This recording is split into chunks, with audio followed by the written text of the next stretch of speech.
Halloween wasn't a holiday I grew up celebrating. In Nigeria, we didn't have carved pumpkins, fake skeletons, or haunted house decorations, just stories passed down about spirits and ancestors, real enough to keep us indoors on certain nights. So, when my cousin Amanda, who now lived in New York City, invited me to visit and help out after her baby was born, I thought I'd just be spending time with family and getting to know the city. I didn't even think about Halloween, let alone about any kind of haunting.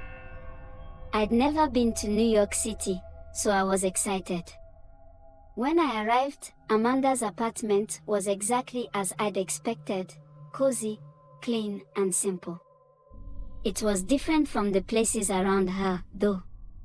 Almost every other building had Halloween decorations up, fake cobwebs, plastic bats, even full-size skeletons sitting on porches and peeking from windows. But Amanda's apartment had nothing. The front door was plain and clean, not a single Halloween decoration in sight. I asked Amanda about it, and she just laughed, saying, "Rose, you know we don't celebrate Halloween. I'm not into all that monster stuff." She waved it off easily. Her husband, Sam, was always working the night shift at the hospital, so it was just Amanda, the baby, and me in the evenings. I'd be lying if I said the quiet nights didn't feel a bit eerie, but Amanda's calmness always reassured me. The first few days were peaceful. Amanda's neighborhood was calm during the day, and the fall weather made the city feel both crisp and cozy. I got used to the rhythm of taking care of the baby, helping Amanda with cooking and chores, and just talking with her. It was refreshing being with family. But on my third night there, things started getting strange. That evening, we were chatting in the living room, and Amanda mentioned Halloween again. She told me that on Halloween night, people here lock up and stay indoors, but not because they're afraid of real spirits. "It's just tradition here," she said, smiling. "But some people say that Halloween is when the spirit world comes close to ours. You're supposed to dress up to scare away evil spirits." I laughed, but Amanda didn't even flinch. "People actually believe that?" I asked. She shrugged. "Rose, you've heard the stories back home. People everywhere are afraid of something, you know."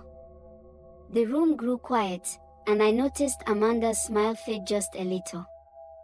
"But Halloween's harmless," she added quickly. "There's nothing to be afraid of. We've never had any problem."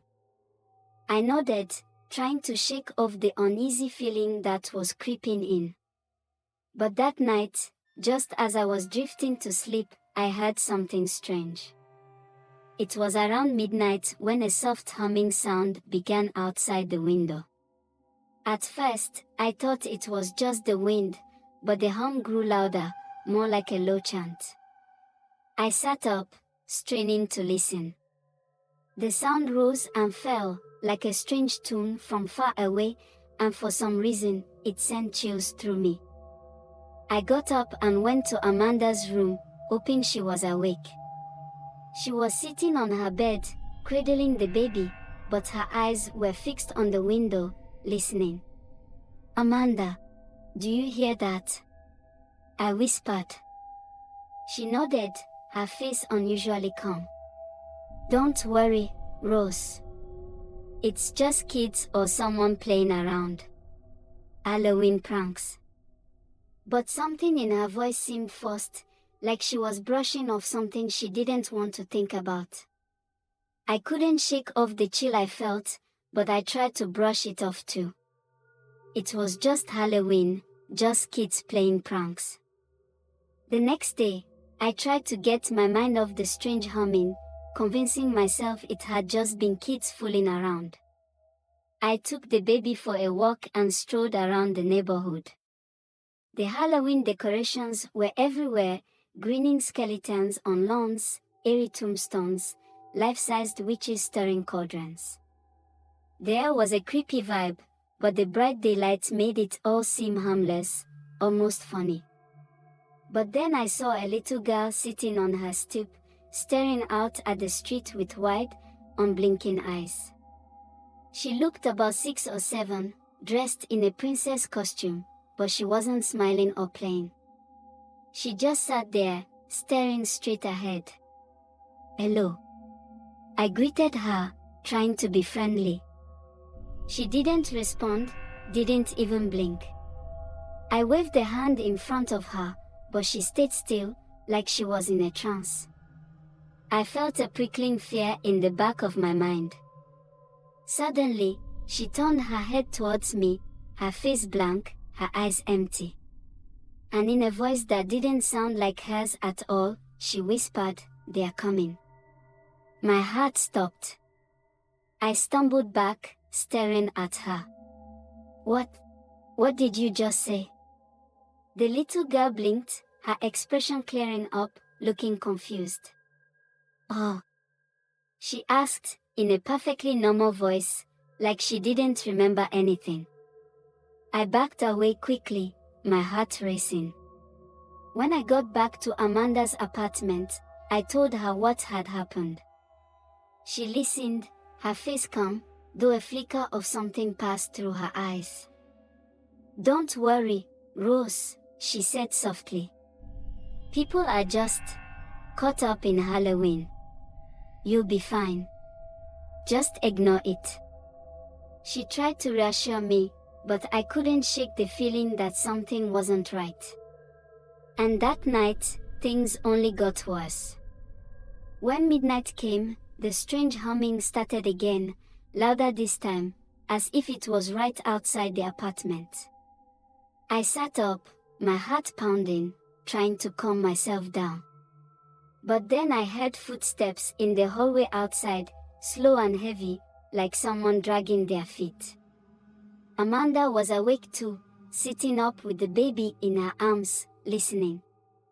The apartment was eerily silent, but those footsteps grew louder, moving past our door and back again, circling us. Then, there was a knock on the front door. Soft at first, like a polite tap, but each knock sent a jolt of fear through me. Knock, knock, knock. I looked at Amanda, my mind racing. What was out there? Knock, knock, knock. Amanda grabbed my hand. "Don't answer it," she whispered. Her voice was calm, steady, but her eyes were wide, watching the door. The knocking grew louder, more insistent. Then, just as quickly as it had started, it stopped. The footsteps faded away, and the apartment fell silent again. I was ready to leave. Halloween or not, I wanted out of that apartment, out of that strange town. But Amanda insisted that I stay one more night. "It will be over soon," she promised. "After Halloween, things go back to normal. Trust me." Against my better judgment, I stayed. That evening, I tried my best to keep busy, cooking and cleaning to distract myself from the fear that lingered. But when midnight came, the knocking returned, louder, more urgent. I could hear the front door creaking under the pressure, as if something was trying to force its way inside. Amanda sat next to me, calm and steady, holding her baby close. But I was trembling. Then, I heard a voice, deep and raspy, from the other side of the door, calling out my name. "Rose, come with us." My skin went cold. It knew my name. "Rose, come with us." The voice called, louder and more demanding. I felt frozen in place, clutching Amanda's arm, my heart racing as the door rattled, like it would burst open any second.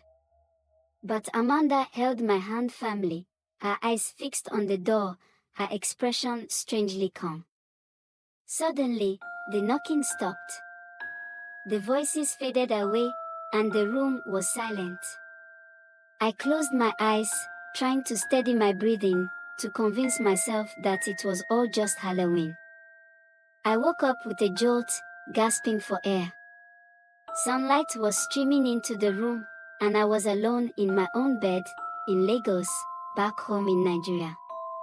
I sat up, disoriented, my heart still racing.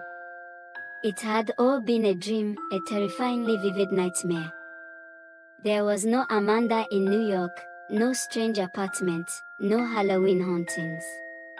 She was still living in Nigeria, and she hadn't even given birth yet. It was as if the entire visit, the strange voices, and that haunting figure were all pulled from some deep, hidden fear I didn't even know I had. But even now, sometimes in the middle of the night, I believe I still hear that knock. Soft, gentle, like someone trying to find their way in. And I wonder if, somewhere, in some version of reality, that voice is still waiting, calling my name from beyond the door. It was all a dream.